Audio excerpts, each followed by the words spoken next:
महान ग्रीक दार्शनिक अरस्तु के नैतिक चिंतन विषयक नीति शास्त्रीय हमारे आज के व्याख्यान का विषय है अरस्तु के नैतिक चिंतन में ऐच्छिक कर्म की अवधारणा।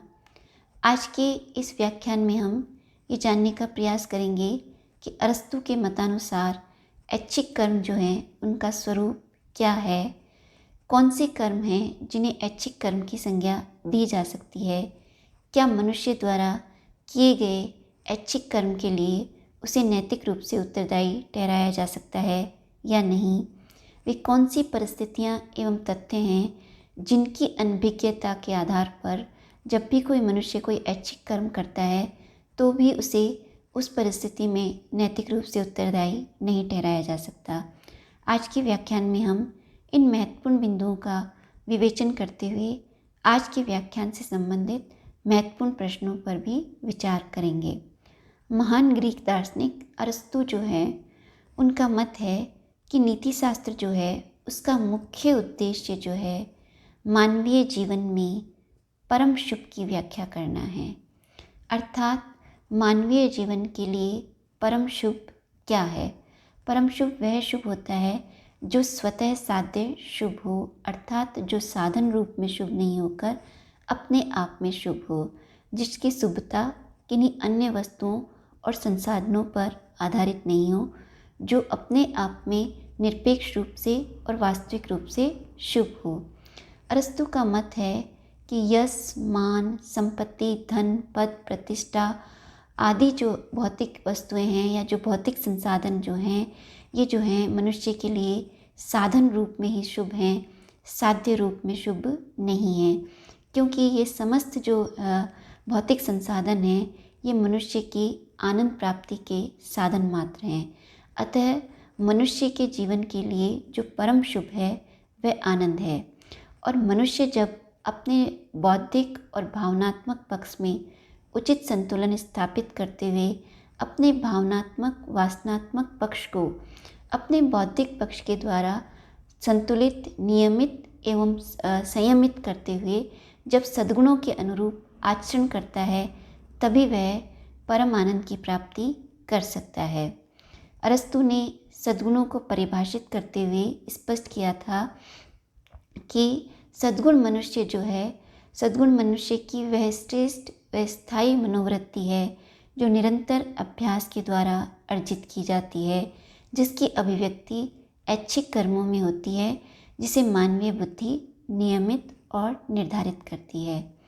अरस्तु जब सद्गुणों की परिभाषा करते हैं तो उससे ये स्पष्ट है कि मनुष्य कोई भी आचरण करता है, चाहे वह सद्गुणों के अनुरूप हो या विपरीत हो, यदि उन कर्मों को करने के लिए मनुष्य जो है स्वतंत्र है तभी मनुष्य को उस आचरण के लिए नैतिक रूप से उत्तरदायी ठहराया जा सकता है।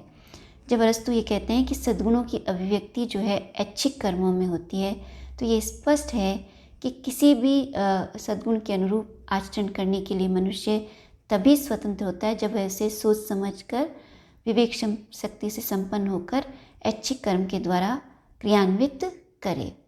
इस प्रकार अरस्तु का मत है कि मनुष्य द्वारा किए गए सद्गुणों के अनुरूप या उसके विपरीत जो आचरण है, जब वह सद्गुणों के अनुरूप या विपरीत आचरण उसकी अभिव्यक्ति जब ऐच्छिक कर्मों में होती है तभी मनुष्य को नैतिक रूप से उत्तरदायी ठहराया जा सकता है।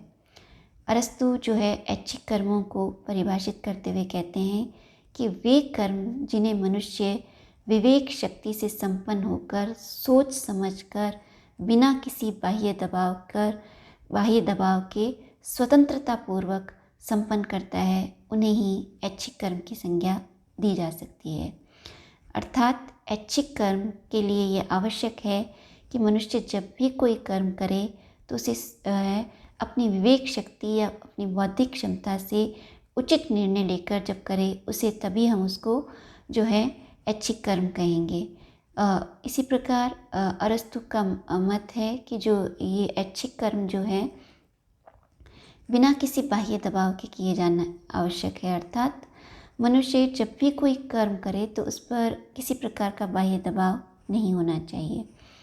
और जिन्हें मनुष्य करने के लिए पूर्णतया स्वतंत्र हो, तभी हम उस कर्म को मनुष्य के लिए जो है ऐच्छिक कर्म की संज्ञा दे सकते हैं।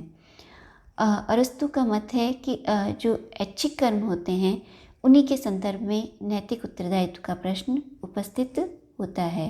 प्रश्न यह है कि कई बार मनुष्य जो है विभिन्न परिस्थितियों के कारण, जैसे मान लीजिए कि उसके प्रियजन की असाध्य बीमारी या मृत्यु के भय से या कठोर दंड के कारण या जो है किसी सामाजिक परिस्थिति के कारण मनुष्य कई बार बाह्य दबाव या व्यवस्था के कारण कोई कर्म करता है, तो क्या उसका ये कर्म ऐच्छिक है या अनैच्छिक।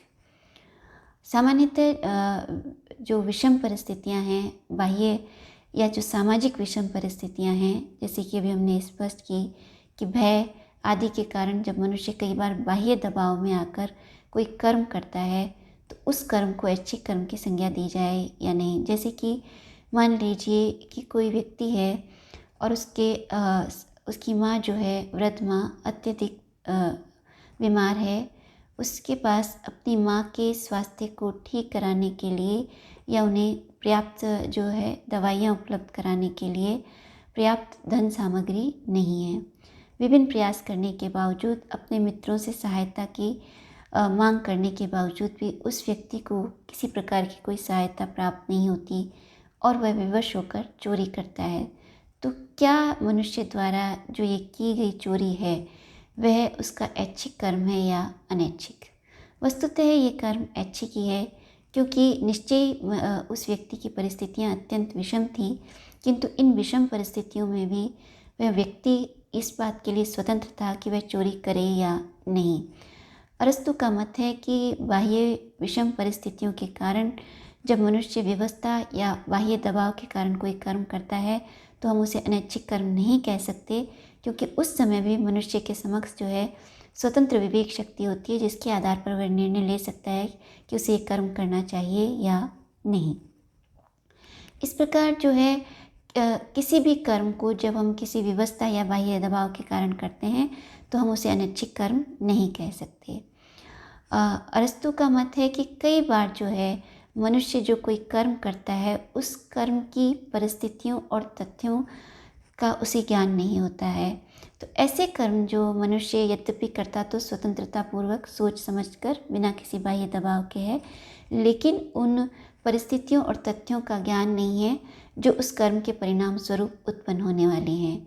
जैसे कि एक व्यक्ति जो है अत्यंत भूख से पीड़ित है और उस भूख से पीड़ित व्यक्ति को कोई व्यक्ति जो है उसकी क्षुधा शांत करने के लिए उसे भोजन देता है, और जैसे ही वह व्यक्ति उसको भोजन देता है तो उसको जो है फूड पॉइजनिंग होने के कारण उसका स्वास्थ्य खराब हो जाता है। प्रश्न ये है कि जिस व्यक्ति ने उसको भोजन का दान किया, वह इस कर्म के लिए या उस व्यक्ति के स्वास्थ्य के खराब होने के लिए नैतिक रूप से उत्तरदायी है या नहीं। यहाँ जो वह व्यक्ति जो है जिसने भोजन का दान किया है, वह नैतिक रूप से उत्तरदायी नहीं है, क्योंकि उस व्यक्ति ने अच्छे उद्देश्य से प्रेरित होकर ही भूख से पीड़ित व्यक्ति की सहायता की थी, किंतु भोजन करने के पश्चात जो परिणाम और परिस्थितियां आई उसका उसे ज्ञान नहीं था। अतः अरस्तु के मतानुसार कई बार तथ्यों एवं परिस्थितियों की अनभिज्ञता के कारण जो परिणाम जो हैं वे विपरीत आते हैं, किंतु ऐसे कर्म जो हैं उनके लिए मनुष्य को नैतिक रूप से उत्तरदायी नहीं ठहराया जा सकता, क्योंकि मनुष्य को उन परिस्थितियों और तथ्यों का वास्तविक ज्ञान नहीं होता।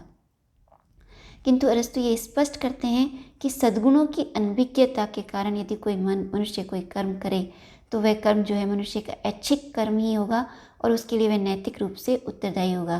जैसे कई बार हम देखते हैं कि कोई व्यक्ति शराब के नशे में कोई दुर्व्यवहार करता है, या कभी कोई व्यक्ति वासनात्मक वासनाओं से प्रेरित होकर कोई दुष्कर्म करता है, तो उस कर्म के लिए उस मनुष्य जो है वह उसका ऐच्छिक कर्म ही है और वह उसके लिए नैतिक रूप से उत्तरदायी है।